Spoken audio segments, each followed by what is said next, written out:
Oi, eu sou a Adriana do Redatora de Merda e precisamos falar sobre Midsommar. Antes de mais nada, talvez esse vídeo traga pessoas novas, então eu preciso dizer que eu não pretendo fazer uma crítica aqui. O meu canal não é um canal de crítica pelo simples fato que eu não consigo me dispor a essa urgência que o YouTube necessita para falar sobre as coisas. Eu sempre preciso de um tempo para digerir e quando eu gosto muito de uma coisa, eu preciso de um tempo ainda maior. Minha ideia é fazer um bate-papo, uma conversa mesmo, uma coisa assim, além do óbvio, além do que tá na superfície. Se você gostar desse tipo de conteúdo, já se inscreve aqui no canal. Pode deixar que eu vou dar alerta de spoiler quando eu começar a falar um pouco mais sobre a trama de forma aprofundada. Mas não se preocupa, porque esse filme você pode saber a história inteira, você pode ler o roteiro do filme, que ainda assim a experiência de assistir é completamente diferente. Bom, eu me senti na obrigação de deixar a minha emoção de lado e vir falar sobre Midsommar o mais rápido possível, porque muita gente estava me pedindo. Eu amo porque vocês sempre sabem do que eu vou gostar, e eu sei também que as opiniões estão bem opostas por aí. Eu acho que isso acontece por um único motivo. O Midsommar é o tipo de filme que você tem duas maneiras de senti-lo,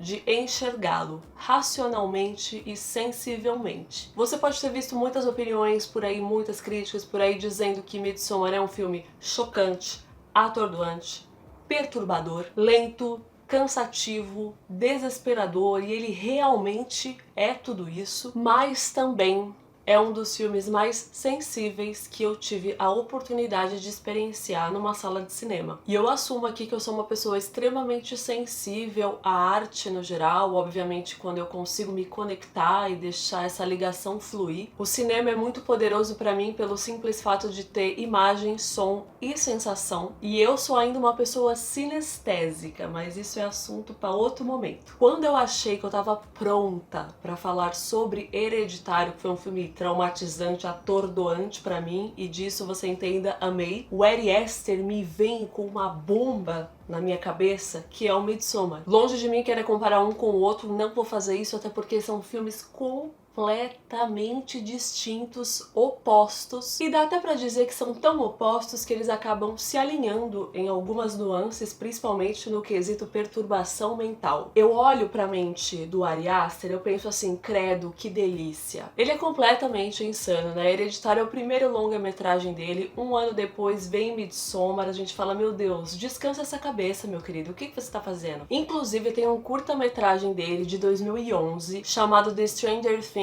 About the Johnsons. Meus amigos, o que é aquilo? Quem é você na terapia? O Ari Aster na terapia, ele é 100% conflito familiar e um Freud. O enredo de Midsommar como um todo é extremamente simples. A personagem da Florence Pugh, a Dani, ela está passando por um momento intenso de conturbações pessoais e acaba entrando numa viagem dos amigos do namorado dela que estavam organizando, que é num festival de verão na Suécia. Um festival único, numa vila remota, tudo começa a ficar sinistro. A estranheza pela visão da perfeição numa terra onde a luz nunca se apaga. O que acabou sendo colocado no subtítulo brasileiro, né? O mal não espera a noite. E é aí que o paraíso pastoral se torna visceralmente perturbador e desconcertante. Em outras palavras, é aí que o barraco desabou. Esse talvez seja o máximo que eu posso falar do filme sem dar spoiler, eu não falei nada. Rasgar minha seda pro Ari Aster e pedir, implorar para que você assista a esse filme de cabeça aberta, se deixe levar pelas emoções deste grande pavor, onde o mundo de escuridão se desdobra em plena luz do dia. Entre realmente em Midsommar, que é um filme absolutamente sobre valores. Valor humano, valor cultural, maldade, bondade, dor, apego, evolução, tempo. O Midsommar, ele tem uma superfície e se basta nela também, mas eu acredito que você pode curtir muito mais se for além da racionalidade. É o tipo de filme que vale a pena submergir.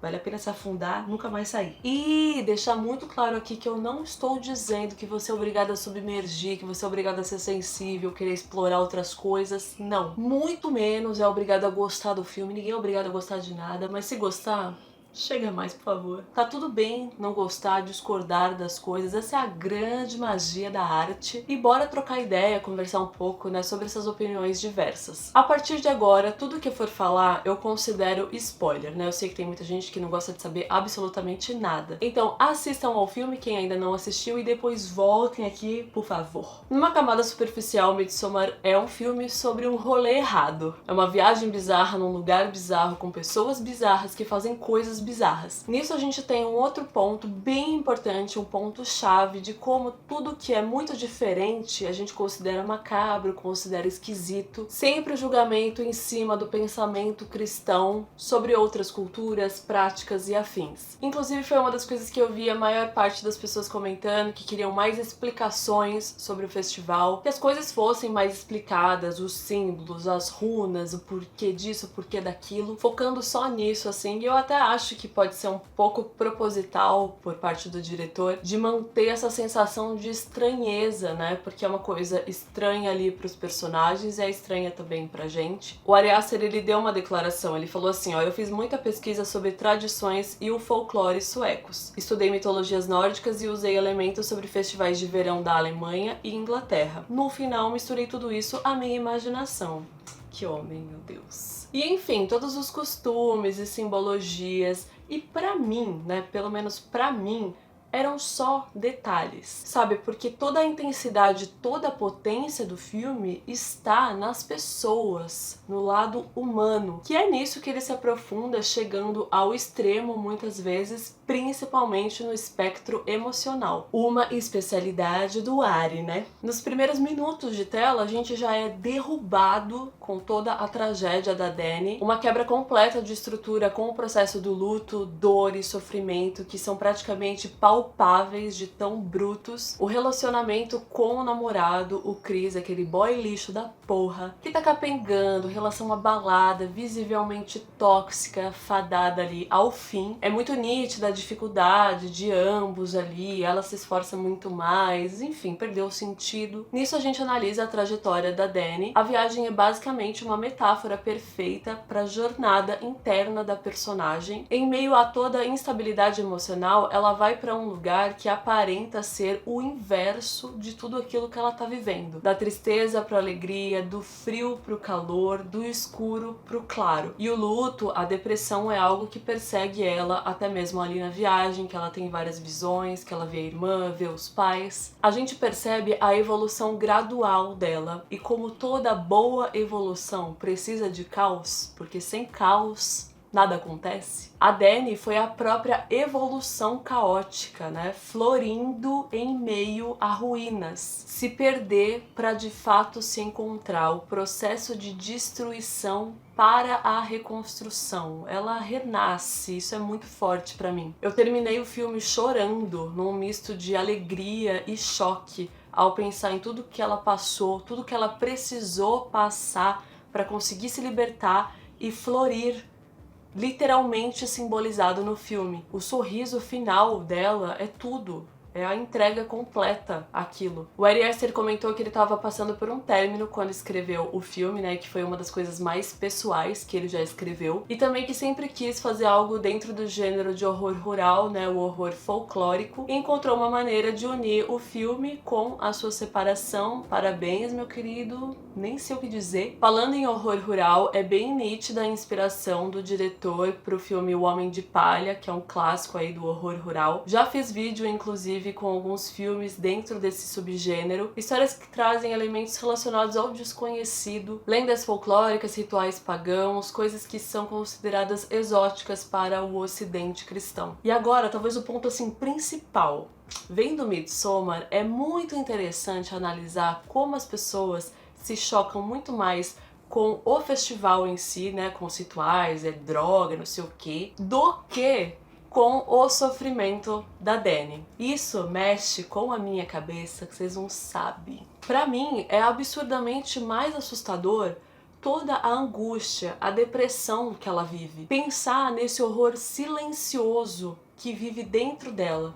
dentro da casa dela, com o namorado merda dela, que é um cara que parece que não consegue reagir a nada dela, né? Um cara apático, sempre estático, paralisado, mas não tem aquela reação, gente, quando ela tá no luto, que ela grita, chora e ele fica ali, sempre congelado. Isso vai ter um significado muito potente depois, quando a gente pensa no final dele, que ele vai ficar realmente congelado. O que também entra em contraste com o lance de sensações que estão ali naquela vila. Por exemplo, quando ela está sofrendo muito depois que ela vê o ritual do sexo e as outras mulheres a envolvem e sofrem junto com ela, sentem a dor dela, gritam juntas como se fossem a mesma pessoa. Essa cena foi muito forte pra mim, muito forte mesmo, e é uma super antítese de acolhimento, né? Um contraste absurdo do que ela vivia antes. E eu falei da vila porque isso é uma coisa geral que acontece com todas as pessoas. Todas as pessoas sentem o que o outro está sentindo. Quando aquele senhor se joga do penhasco e não morre,